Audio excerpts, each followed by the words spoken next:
मंडळी, आज 5 ऑगस्ट भागात तर अवनीने एक प्रकारचा नायच मिळवून दिलाय गटाच्या घरावर. कसं काय ते तुम्हाला आता पुढे समजेल. हा, जर तुम्ही चॅनलवर नवीन असाल ना तर सबस्क्राईब केल्याशिवाय जाऊ नका. आता मी दुसरं न काही डिस्कस करता तुम्हाला एपिसोड सांगते आजच्या भागात काय झालंय ते. खूप मजेशीर आहे. तर नमिताईने चहा आणलेला राहतो साठी. खूप प्रेम माया आली बरं का तिला आता. ती मळमळ करतेस ग मम्मी तू. सारखं ते टेन्शन टेन्शन टेन्शन. अगं तुझ्यासाठीच तर करतीये. तुझी लाखात एक मम्मी आहे ना म्या. स्वयंपाक झालाय का तुझा? नमुताई सांगते, हो अगं, हे बघ मी कुकर लावलाय, भाजी फोडणीला टाकली आणि आता फक्त पोळ्याच राहिले. तर आता तर काकूला जायचंच असतं बाहेर काहीही करून. काकू म्हणते, तू कर पोळ्या कर, मी येते बाहेर जाऊ. मी ताई तिला अडवते, अगं तू बाहेर नको ना जाऊस. अशी काय करतेस तू? मला महिन्याचा किराणा नाही का भरायचा आहे? आज तुझा आहे ना मम्मी, आराम दे आराम दे. आज मस्त पैकी आराम कर. मस्त पैकी असं डोक्याला आराम, तुझ्या पायाला आराम. आणि अगं तुझी अशी दगदग झालेली मला बघवत नाही ना. काकूला आता पूर्ण डाऊट आलेला राहतो मंडळी. चाललंय काय तुझं? मला भांडवून तर नाही राहिलीस ना? अगं असं काय म्हणतेस तू? मी तुला फक्त आराम कर म्हणते आणि बाहेर जाऊ नकोस. काकू काय ऐकायला तयारच नाही मंडळी. तू आता बाहेर आलेली राहते आणि पहिल्याच नजरेत म्हणजे एकाच याच्यात दिसतं त्यांना की सगळे म्हणजे रांगटाच्या घरच्यांनी बांबू वगैरे असे असे टाकलेले राहतात त्यांनी. तर काकू नमिताईवर चिडते, अगं मी तुझ्यासाठी रान करून राहिली, तू दुश्मनाची साथ देते. ताई म्हणते तिला, अगं आई जाऊ दे ना राहू दे ना. जोराने आवाज देते, ए आता दचकतात, बापरे कोणी आवाज दिला. काकू जोराने म्हणजे ओरडून म्हणत असते की कोर्टाच्या आदेशानुसार कोणतेही काम करता येणार नाही, काढा ती कागदपत्री. ए धोंड्याच्या पोट्टांनो, हिंमत कशी झाली रे तुमची घरात काम करायची? धनपाल दादा तिला म्हणतो, ए आत्या तू काही ते राडे करायला आलीस का? राडे तर तुम्ही करताय.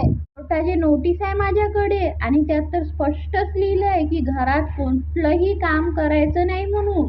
दादा खाली उतरतो, ए आत्या अगं जराशी माणुसकी दाखव ना. ए माणुसकीच्या पुतळ्या, ताडपत्री काढायची म्हणजे काढायची, कळलं ना? आता काकू कंपाऊंड अंदर येते. त्या लोखंडी खंब्याला हात लावते. ते काढतच असताना अवनी हातावर हात ठेवते. त्यांचा हात तिथून काढते तर बघतच राहते अवनीकडे. सांभाळून आत्या, काय हाय, चुकून जर हात निसटला ना तर अख्खा शेड तुमच्या जांग्यावर पडेल. ए जास्त आगाऊ बोलू नकोस ना तू. घरावरची ताडपत्री काढ, मी समजा इसकून टाकेल. मी छान असं हसत उत्तर देते, असं कसं? त्या तुमच्याच्याने नाही होणार ते. किमान तुम्हाला 4-5 जण तरी लागतील. तू तर अजून आश्चर्यचकित होते. म्हणजे पावसाळा आलाय तर तुम्ही तुमच्या घरावर ताडपत्री टाकली ना, आणि आमचं तर अख्खं घर गळतंय म्हणून आम्ही आमच्या घरावर ताडपत्री टाकतोय. तुम्हाला काय प्रॉब्लेम आहे हो आता? तर आता आत्या ठामपणे उत्तर देते, म्हणजे सुलक्षणा काकू, हे काय ना हे माझ्या नावाने आहे आणि यावर कोर्टाची केसही सुरू आहे. त्याची नोटीस आहे माझ्याकडं कोर्टाची. तिच्या आता सगळं लक्षात येतं. अच्छा, नोटीसची धमकी देताय का तुम्ही मला? तुम्ही नीट वाचली नाही वाटतं. नाही, एक मिनिट. अवनी आता नोटीस आणायला जाते. अवनी आतून म्हणते, नोटीस का? या नोटीस मध्ये असं लिहिलंय की वादग्रस्त घरामध्ये कुठल्याही प्रकारचे बांधकाम रंगरंगोली करण्यास मनाई आहे. यावर तर असं कुठंच लिहिलेलं नाहीये की घरावर ताडपत्री टाकू नये म्हणून. काय आहे, आम्ही घराचं काय छप्पर नाही बांधत आहोत, फक्त करत आहोत आणि तेही घराला न टच करता. त्यामुळे या कामाला तुम्ही पण टच करायचं नाही. हा आगाऊपणा करण्याची गरज नाहीये तुला. मी तुला सांगितलंय ना, ताडपत्री काढ काढ म्हटलं ना तर ती काढायची. पिकलेली अडाणी कुठली. पावसाळा संपेपर्यंत आमच्या घरावरची काही ताडपत्री निघणार नाही. आता अवनी काय ऐकायला तयार नाही मंडळी. मला जे करायचंय ना ते करा. आमचं घर. काकूला खूप राग आलेला राहतो मंडळी. त्यांचा चेहरा असा बघण्यासारखा झालाय. कडे या म्हणजे सगळ्या भावांच्या चेहऱ्यावर मस्तपैकी असा आनंद आलाय. त्यांच्या चेहऱ्यावर हसू आलंय. माझा दादा तर जाम खुश आहे. त्याला खूप आनंद झालाय कारण अवनीने आता आमचं घर म्हणलंय. गाठीच्या घराला तर देवी आईचीच कृपा आहे. आता जोराने ओढून म्हणते ए. आता राजादादा म्हणतो बी आणि बाकीचे म्हणतात आणि काका तर वाय झेड म्हणून सगळं संपून टाकतात. सगळेजण एकदाच म्हणतात अरे बापरे. काकूला चिडवतात सगळेजण. यशोधन दादा आता मागून राजादादाला विचारतो तू एवढा खुश. अरे कालपर्यंत त्या घर तुमचं घर म्हणत होत्या. आज त्यांनी आपलं घर म्हणलंय. का आता जोऱ्याने म्हणतात शाब्बास सूनबाई. काकू मागे उडून बघते. तर आनंदाने नाचायलाच लागतो. राजाच काय मंडळी सगळेच जण नाचतात. दादा आता कौतुक सोहळा सुरू झालाय मंडळी. असा मस्तपैकी असं जोरजोऱ्याने त्यांचा असा कडकडत आवाज. पण दादा म्हणत असतो आमच्या घराला टच करायचं नाही. पण दादा तर त्यांच्या पुढे प्लेट आणून ठेवतो. त्यात पोहे आणि चहा असतो. अवनीची खास सेवा होणार. वहिनी मी तर अशाच पावसाने घरात मोठं झालोय. कायमची सुटका झाली बघा. दादा आता सांगत असतो अवनीला. धनपाल दादाही म्हणतो आता अहो वहिनी एवढे वर्ष आम्ही या घरात राहतो. त्या घराला छप्पर असून तरीही आम्ही पावसात भिजतोय. दादाची बारी येते. नाही कमाल केली तुम्ही. आयुष्यात पहिल्यांदा शांत बसली आहात त्या. राजादादाची बारी येते. हा खऱ्या अर्थाने मुलगी शिकली प्रगती झाली. तर आता काका चिडून म्हणतात हो ही मुलगी शिकली म्हणूनच तर प्रगती झाली. तर तुमच्या 4 जणांचा काहीच फायदा नाही. एवढे मोठे वाढले सगळेजण आणि तुम्हाला त्या नोटीस मधलं जे लिहिलंय ते सुद्धा कळलं नाही. बेंडूक म्हणून बाईचा आशीर्वाद लागतो. सुनबाईने ना लई कावळीने ने तिच्या काय लक्षात येत नाही. कावळीने ने राजा दादा त्यांना समजावतो. लक्षात नाही आलं का. अण्णा सुनवायरींना लाडाने कावळीने म्हणतात. कावळी आणि हे युजलेस बेंडूक. त्या धनपाल दादा तर चिडूनच जातो. तो येऊन दिवाणवर बसतो अण्णाच्या बाजूला म्हणजे काकाच्या बाजूला. ही कावळीन काय आणि आम्ही युजलेस बेंडूक. काका म्हणतात हो बरोबर. काय आहे आमच्यावर लहानपणापासून एकाने चांगले संस्कार केलेत. बरेच उपकार केलेत. आता काकाच्या सगळं लक्षात येतं. दादा आता अवनीला सांगत असतो पण वहिनी प्रॉब्लेम काय झाला. जे उपकार त्यांनी केलेत ना त्या भांडणं मारामारी मग काय केस असे संस्कार केलेत आमच्यावर. दादा आता त्यांना अडवतो. इथे आता मॅडमचं कौतुक सुरू आहे. मॅडम राजादादा आता खाली बसून म्हणतो अहो एकाच आयुष्यात कितीकदा इम्प्रेस करणार आहात तुम्ही. कितने बार जीतोगे राजा दादा. अरे सोबत लग्न होऊन आता इतके महिने झाले तरी तू वहिनीला मॅडमच म्हणतो. गणेश दादाही विचारतो हा का रे ते मॅडम मॅडम काय. काकाही विचारतात. हे तर माझ्याही लक्षात आलंय. काही न बोलताच तिथून उठून निघून जात असते तिच्या रूम मध्ये. थोड्यात धनपाल दादा तिला थांबवतो. अहो वहिनी थांबा. अरे वहिनीला पण आवडलं नाही तू त्यांना सारखं सारखं मॅडम.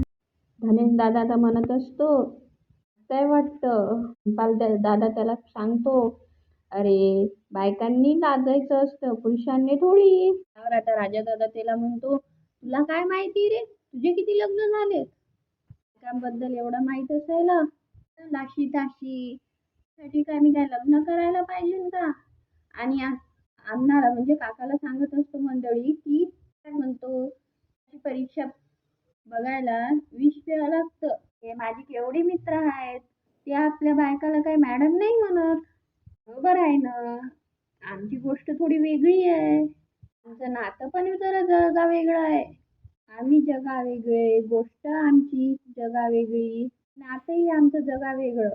अवनीला म्हणत असतो राजा, हो ना मॅडम, बरोबर ना? अवनी ती त्याला म्हणते, हो ना, बरोबर. आता आमचं जगावेगळं. तरी आता धनपाल दादाला काही समजतच नाही. माझा मुद्दा काय आहे नेमका, हा तरीही मॅडमच का म्हणतो? यशोधन दादाकडे तोंड करून आता म्हणत असतो तो, बघ आम्ही पहिल्यांदा भेटलो ना तेव्हा मी त्यांना मॅडमच म्हटलं होतं. मग आमची ओळख झाली हळूहळू आणि मग काय झालं, मॅडम पण तशाच राहिल्या आणि रिस्पेक्ट पण तसाच, सवय पण तशीच तशीच राहिली. मग रिस्पेक्ट पण तर तसाच राहिला ना त्यांच्याबद्दल. तर आता राजा दादाला काका म्हणतात, Raja I am proud of you. राजाने कशी बशी तरी सगळ्यांची समजूत काढली मंडळी. तू त्यांना मॅडमच म्हण, तू सुनबाईला मॅडमच म्हण. अक्कल नाहीये त्यांना, हजारपट अक्कल आहे. तरी आता धनपाल दादाला काही समजत नसतं तरी तो आता प्रश्न विचारायचा करतो. तेवढ्यातच आता यशोधन दादा त्याला अडवतो. बस झालं आता. ती ताई आता धावून आलेली राहते, तिलाही खूप आनंद होतो. अगं हे घे तोंड गोड कर. मी आता तिला विचारते, हे कशासाठी? अगं तू लढलीस ना माझ्या मम्मी बरोबर. आता धनेश दादा तिला विचारत असतो, रिपोर्ट कार्ड कसा आहे अगं घरी? बापरे! ताई सांगते, मम्मी तर खूप टेन्शन मध्ये आहे आणि खूप रागाने आहे. त्यावर आता काका म्हणतात, कुत्र्याचं शेपूट अरे ते वाकडच राहणार. स्वातीताई आता चंद्रकांत काकाला चहा देत असते. चंद्रकांत काका आता तिला म्हणत असतात, स्वाती अगं तुला वाटत असतं ना की आम्ही अवनीवर खूप अन्याय करतो म्हणून, तुला हा व्हिडिओ अवश्य बघितलाच पाहिजे. आता चंद्रकांत काका तिला तो व्हिडिओ ऑन करून दाखवतात. तर आता त्या व्हिडिओमध्ये अवनीचे पावसाने बेहाल झालेला नसतो. व्हिडिओ बघून स्वातीचाही चेहरा थोडा बदलतो. तिच्याही मनात बद्दल काळजी वाढते. आता काकू तिला म्हणते, तू कायम तिला सपोर्टच करत आलीयेस. तर चटकनच फोन टेबलवर ठेवून ते डायनिंग टेबलवर तिला विचारतात, का आता काय झालं? आई बाप म्हणून आमची काळजी साहजिकच आहे ना. यासाठीच तडफडतोय आणि याच कारणासाठी मी तिची सर्टिफिकेट जाळली. काय अवस्थेत जगते ती बघवत नाही ग. आयुष्यभर तळहाताच्या फोडाप्रमाणे जपलं मी तिला. एक बाप म्हणून मी तिच्यासाठी काहीही करू शकत नाही. मी तिला घरी घेऊन आलो होतो, पण माझ्यासमोर तो ड्रायव्हर तिला इथून घेऊन गेला. काका तिला विचारतात, तू अवनीसाठी काय करू शकतीस का? ती बिचारी त्याने म्हणते, हो बाबा मी साठी काहीही करू शकते, सांगा तुम्ही काय करायचं आहे. तर काका तिला सांगायला लागतात की तू तिच्या घरी जाऊन तिला बघ कशी ती ते बघ. ती कठीण परिस्थितीत असली की तिला लगेच म्हण की बाबा तिची वाट बघते म्हणून. आपलं घर कायमस्वरूपी तुझ्यासाठी उघडं आहे. त्यावर राग ठेवू नकोस. झालं गेलं ते सगळं विसरून जा म्हणा. करशील का? त्यावर आता स्वाती म्हणते, हो मी बोलेल अवनीशी, भेटेल मी तिला जाऊन. असं म्हणून आता स्वाती तिच्या रूम मध्ये निघून जाते. तिची आई अवनीच्या बाबाच्या खांद्यावर हात ठेवून म्हणते, नका तुम्ही एवढी काळजी करू. पण दादा आता कामावर निघालेला राहतो. माझ्या दादाही त्याला म्हणतो, मला कोपऱ्यावर सोड ना. ती मागेच उभी असते. राजा तू सायकलने का चाललास? कोपऱ्यावर चाललोय ना म्हणून. अरे मी कुठे चाललोय ते नाही विचारलंय, सायकलीने का चाललंय हेच विचारते मी. पण दिसली नाही तुझी, किती दिवस झाले? बरेच दिवस झाले तू कामावरही नाही गेलास. सगळ्यांना बघ काय म्हणते, मी काम करत नाही म्हणून. हो तुम्हाला म्हणलं नव्हतं का मी वर्क फ्रॉम होम करते म्हणून. आणि आता त्याला म्हणते, वर्क फ्रॉम होम मला कसं नाही दिसलं? मी परवा नाही का फोन केला होता पाहिजे ड्रायव्हर पाठवतोय म्हणून. मग तो परवा झाला ना काल. राजा दादा म्हणतो, माझे काम करण्याची स्टाईल थोडी वेगळी आहे म्हणून त्यांना माहित नसेल कदाचित. त्यांचा गोळ होत आहे. कसं असतं माहित आहे का, सगळं फोनवर असतं. या कानाचं त्या कानाला काहीही कळत नाही म्हणून तुमचा गोळ होत आहे, असं काहीही नाहीये. आता अवनी त्याला जाब विचारते, तू खरं सांगतोयस ना? आई शपथ, मी खरंच बोलतोय. माझ्या गाडीची शपथ. काय झालंय माहितीये का, माझ्या गाडीला नाही सर्व्हिस सेंटरवर गेलीये. नाहीये गाडी, बस तेवढंच. आता न काही बोलता मी चाललो म्हणून असं सांगतो. दादा त्याला अडवतो. यशोदा, अरे मला सोड ना कोपऱ्यावर. अवनीकडे बघून म्हणतो, काय आहे लहानपणी यशोदन दादा आम्हाला असं सोडायचा. त्याला म्हणते, ठीक आहे तू जा आता. अवनी आता अंदर गेलेली राहते. हे दोघे मात्र एकमेकांच्या चेहऱ्याकडेच बघत राहतात. तरी आता पुढील भागात अवनी आणि दादा दादाच्या गॅरेजवर जातात घेऊन. तितक्यात ताई येते. नाहीये का एक्स्ट्रा? मी मग एक काम करते, पाण्याच्याच ताटात जेवते.